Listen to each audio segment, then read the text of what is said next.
and welcome to the Faces of Africa Pocket Edition, where we dissect and discuss the topics covered in our weekly documentary show, which takes you through the continent's history, cultures, and major issues through exploring great personalities. This week on Faces of Africa podcast, we're talking about Kalthum Mohammad. She is a founder of a peacemaking organization from northern Nigeria, and she's been dealing with Boko Haram in a very interesting way. My name is Fathiya Nur, and I have here Daniel Furnad. Hi, Daniel. Great to be with you again. Exciting for sure. This particular documentary was your story, and it was very well done. Could you tell us a bit about the inspiration behind it? Yeah, I've known Kalthum for about 8 years and have engaged her organization, the Kalthum Foundation, on numerous times. I spent a lot of time in northern Nigeria, in Boko Haram country, reporting on peace initiatives there. And I came across Kalthum quite a long time ago and had heard from others about her bravery in the face of the Boko Haram. At one point, she gave a big public speech about the Boko Haram, and afterwards was trying to reach out to them to free people that had been kidnapped. Yeah. And surprisingly, despite her public stance, and being tough with them, found that she had a way in to help these people get released and get back to their normal lives. Yeah. I mean, just for the audience to know, the Boko Haram is an Islamist insurgency operating off Nigeria, specifically North Nigeria a lot of the times.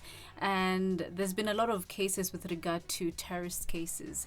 And watching this documentary, seeing a young woman like Kalthum at the age of 24, I believe, and she's out there trying to talk to Boko Haram for her people. What do you think of her personality? Well, she's a very strong person. She was orphaned and adopted by a family member when she was young. She started out in Chad, and ended up in Nigeria. Her father took very good care of her and saw something in her special that he wanted to nurture. But her decision to take on the Boko Haram, her decision to support her community and put herself at risk is outstanding. And it is also somewhat jarring when you meet her, because she's a very petite woman, and I think women in a lot of these traditional rural societies can be taken for granted, but she has stood up and made herself a real difference maker in Borno State. When you watch the documentary, when it starts, you see there was flooding at that particular time of the shoot. What role was her organization, her foundation, playing at that time? Yeah, that was interesting, because I think under different circumstances we might have canceled and tried to go see her another time. But her organization, the Kalthum Foundation, burst into action. They had just started to put together the infrastructure to deal with humanitarian situations. And she had or has a relationship with some international NGOs that were able to support her with supplies. So they put together a medical triage area at a university for IDPs and sprung into action. And we were right there to see them treating people and again, making a difference in the community in a different way this time, not about peace, but about health. How do you think the community perceives her? Being a young Muslim woman, also somehow I can relate, because in a Muslim society, it's pretty conservative. So trying to see a young woman trying to get into that kind of space, how is the community taking her actions? Yeah, we interviewed a lot of other male characters for this, and most of them, and you'll hear some of that in the documentary, expressed some doubt that she would be able to accomplish very much in the role that she took on. But they've all been impressed. I mean, the proof is in the pudding. She's managed to free hundreds of, I think, of people from the Boko Haram just through negotiations. And, it's made such a difference in so many lives there. Just connecting that, we also see her father in the documentary. And you can see he was also a little hesitant, right? How was it doing the interview with the dad and just trying to understand also his perspective? Well, again, I had met him before, so I think he was comfortable with me. But also, he's very proud of what she's done. And I think, a proud father comes across very well in a documentary. I think the whole father-daughter thing sometimes can be really, really strong. And I think between the two of them, you can really tell how much they love each other. That's very interesting. As the producer of this documentary, what are some of the challenges you faced when you were in the field? Well, the flooding. I mean, it was Right. hard to get around, and it was somewhat harder to get in touch with the people or get people to where you needed them to be able to do these things. The other thing is that, as you'll see, there's a guy that was a commander under the Boko Haram who was originally kidnapped and kind of cooperated with them in order to save his own life. Some people don't want to talk to you. We had to do that one where he can't be identified.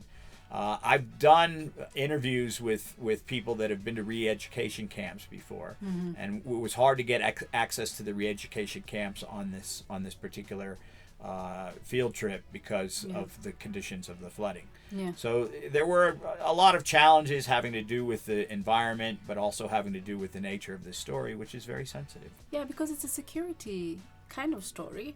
How's the security situation there? It's much improved over the last time I was there. I think I was last there in 2020, and then I went to do this last year. And there was a curfew at 9 o'clock at night when I was there before. We had to stay at a military-approved hotel. It was difficult going through checkpoints, and you really had to coordinate your activities with the military. In part to keep yourself safe so you didn't get kidnapped, and in part because they're watching everybody. Seeing how people are dealing with Boko Haram and making sure they're not helping them out. Right. All right. So finally, as we wrap up the podcast, what do you want the audience to take away from this particular documentary? The courage that one person can have and how that can make a difference. We're all faced with issues in our daily life that are subsumed by the responsibilities that we have. We have to do certain things. We have to go to school. We have to go to work. We have to pay for things for our family, et cetera, et cetera. Occasionally, people will take a chance on making a difference for their community by going outside that structure and deciding that they're going to start something like a foundation on their own and make a difference. I'm not saying everybody needs to do that, but we should appreciate people like that. We should support people like that. In whatever way we can. If it means, giving them material help, if it just means, cheering them on, if it means seeing what we can do and volunteering some of our time, take a look at what Kalthum does, because, we can all make differences in our own communities. Wow, so lovely. Thank you, Daniel, for your time. We really appreciate. The name of the documentary is Kalthum, the Woman Who Talks to Boko Haram.